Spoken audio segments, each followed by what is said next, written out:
بسم اللہ الرحمن الرحیم۔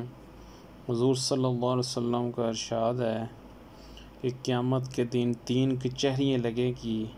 جدید دور میں یوں سمجھیں کہ 3 چیک پوسٹیں لگے گی۔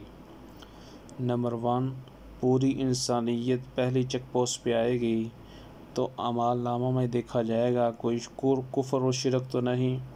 اگر نہیں تو دوسری چیک پوسٹ پہ آئے گا تو دوسری چیک پوسٹ پہ حقوق العباد کے حوالے سے دیکھا جائے گا۔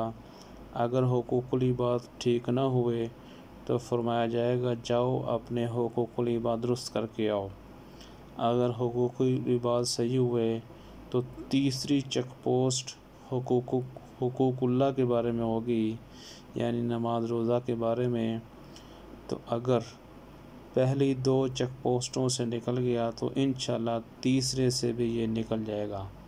لہٰذا ہمارے اندر نہ کفر ہے نہ شرک ہے، لیکن حقوق العباد ہمارے خراب ہیں۔ اس کے اوپر زیادہ ہمیں اللہ اسٹرگل کرنے کی توفیق عطا فرمائے۔